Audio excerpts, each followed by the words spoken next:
All right, it's a chilly morning, but I've got my firewood cut and I'm ready to go. I haven't had my chimney cleaned for 10 years, but it ain't no big deal. I'm gonna start me a fire because it's cold out. I'm going to the house right now. All right, you can do that. But that might not be the only fire you start. What do you mean? Well, 10 years is a long time. 10 years is a long time. This is Yeah. John Bowe. He's a chimney sweep. Hey, Tim. Good to see you. You've got a cool job. I don't care. I Yeah, love it is. I It love is. the guy who's out there doing stuff because he thought about it. There's a niche for it, a niche, however you want to say it.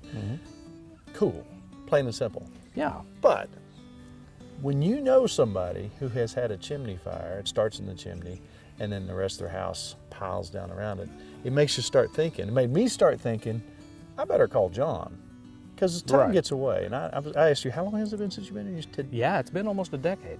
that's bad. That's I'm a bad You're person. a bad boy. You're a bad boy. All right, let's talk specifics here. What happens when you burn a lot of wood? Well, when you burn a lot of wood, it's according to how you burn it. Now, if you're burning it in your open fireplace, because of the inefficiencies of the open fireplace, you have a risk of a chimney fire, but you don't have as much of a risk of a chimney fire as you would, say, a wood stove. And the principle behind it is you're generating basically the same amount of heat, but so much of it is going up the chimney that it keeps the chimney kind of flushed out. It keeps it hot, keeps everything in a gas. You got to remember that soot is actually smoke.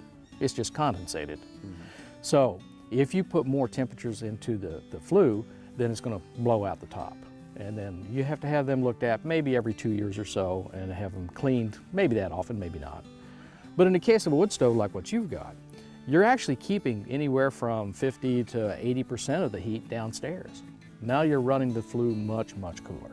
When you do that, if you think of smoke kind of like steam, it's going to condensate, and it condensates inside the chimney. All right, now if you start burning bad wood. What's okay. bad wood? Okay, bad wood can be either a type of wood or a condition of wood. Now in the case of a type of wood, you're really basically wanting to burn oak, hickory, ash, locust, walnut, cherry, those sort of things, anything that you want a nice piece of furniture made out of. Right. You want it to be cut and split at least 6 months because it can be good wood in a bad condition. You want to stay away from pines, poplars, cedars. Those types of things grow too quickly or have resins in them, and no matter how you burn it, it's going to leave a resin inside the chimney that can reburn. So over time, regardless if you're burning good wood or bad wood, you're going to get some buildup. Exactly. What happens, worst case scenario? Well, you build up, soot is actually a hydrocarbon, and the hydrocarbon is unlike carbon, it actually can reburn. It is a fuel source in and of itself. And so if you do something like have a large amount of it in there and make the mistake of putting your Christmas wrappings in the stove or start your fires with newspapers or something like that, those things can flutter up and be the ignition point for chimney fires. If you throw in some pine and it starts popping, that can possibly do it. But basically what you want to do is you want to be sure that you don't have enough fuel for an extensive fire. Burning wood is like no other different system. You still want to have things checked out. If you have your gas furnace checked out on occasions, if you have your electric furnace checked out and changing the filters, wood is a very good source of heat. It's a heat like no other. It really gets to the Gets bone. in your bone, yeah, Oh, exactly. you can And I back need up, that, trust yeah, me. Yeah, you can back up to it. You know, you have to step over the pets and the kids and everything else to get to it just to feed it.